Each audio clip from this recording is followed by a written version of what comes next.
again, guys. You'll be excited by this second episode as it's all about wine. We have Manda joining us from the Hunter Valley Wine and Tourism Association. Hi, Manda. Hi, how are you? Very well, thank you. And we've got Phil by your side from the farm as well. Nice to be here. Likewise. So yes, great to have you two with us. So Hunter Valley, if I'm right, is one of 16 wine regions in New South Wales. Correct. So what would you guys say makes it stand out and that extra special for our viewers? So I guess what is very special is the location. The proximity, we are one of 16, in fact we are the eldest in Australia, not just New South Wales, but our proximity to Sydney, being just under 2 hours, makes it very easily accessible, and the producer of magnificent wines. And in 2028, we're about to celebrate our 200th birthday. Oh. So there'll be lots of cakes and lots of candles and lots of wine. I'd actually say that the Hunter Valley is more than wine. I'd call it Sydney's playground. And it is Sydney's playground because we've got 7 million people that live on our doorstep and they're looking for somewhere to go for a weekend.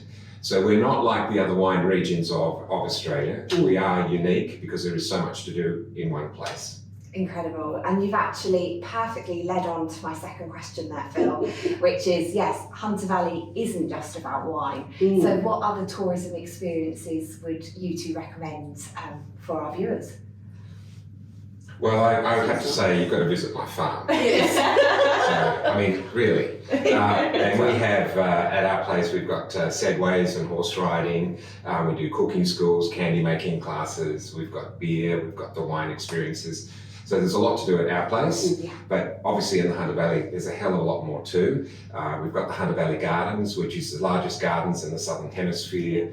And certainly over Christmas, November through January, there's 6 million lights. There's 200,000 visitors that come through November, December, January. Unbelievable. Hot air ballooning. Totally, yeah. I mean, hot air ballooning is a bucket list item, isn't it? Sure. And you have to go a long way around the world.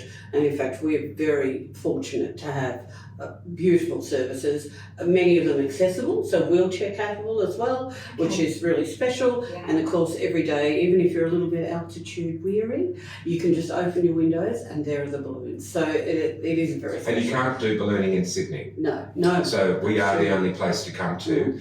And it's easy to get up to.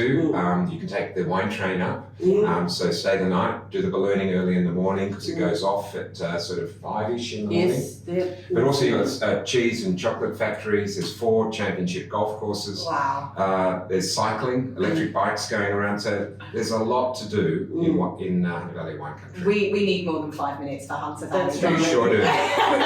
sure do. Critically, we eat. Sydneysiders love their food. That is well known. We have some of the best chefs, and some of those best chefs have migrated to the Hunter Valley. So we are spoilt as locals. We actually dine in hatted restaurants, Wow. and that and affordable hatted restaurants. So we fully extend that open relationship to all of our visitors. But be aware that you're battling with a local for a seat, Yes. which is a great problem to have. Definitely. And it's affordable too, so it's not just hatted, you can go right down to pub food Everything. too. So Yeah. families coming through, don't feel like that it's unaffordable. There's nothing better than sharing those experiences with locals. So that's great for our agents to hear. As you know, these are punchy episodes, so I've only got one question left for you guys today. And that would be, how would you recommend including Hunter Valley as part of an itinerary if our agents are putting something together for their clients? Well, I do a wine train. So we have the Hunter Valley Wine Train that leaves from Sydney Central Railway Station every morning at 9:30. It gets to the Hunter Valley at lunchtime, turns around and comes back. We do a meet and greet, collect the guests. They spend 24 hours with us, then back to Sydney by 4:30 the next day. So really easy to get to the Hunter Valley. You don't need to rent a car. But there's other... The other really simple thing about the Valley too is an international airport that we've had recently refurbished. A lot of money has gone into Newcastle Airport. Flights are coming in directly from Auckland now. They're certainly extending all through Australia. It would be wonderful to have a connection through to Singapore, which I believe is on the horizon. So that in fact is only 45 minutes to the Hunter Valley. So you're right, and that's very coastal. So you get the opportunity to see some dolphins, see some whales. You're on the beach. It's a little bit like Bordeaux. If you were matching it to something similar, you can surf, and then you can get in this really simple car, and it's a really easy drive just into the Hunter Valley, and then make that your exit point as well. Potentially, you don't need to go back to Sydney to fly out, which is really, especially when you're struggling with your luggage and everything else, you've had enough. That's a great convenience, and certainly again, locals are using that facility, so we extend the. We're finding that people fly in from the Gold Coast, Totally. or they can fly in from Melbourne, Adelaide, Canberra. They then come through to wine country, spend a couple of nights, and then go back to Sydney on the wine train. So you don't need to have that car again. You don't need to deal with the Sydney traffic. We're looking forward to seeing you. Most importantly, share a beer, share a gin and tonic, go to one of our distilleries, and definitely get a glass of Chardonnay. Incredible. I can't say any more. Let's end on that note. Thanks for watching, guys. Bye bye. Cheerio.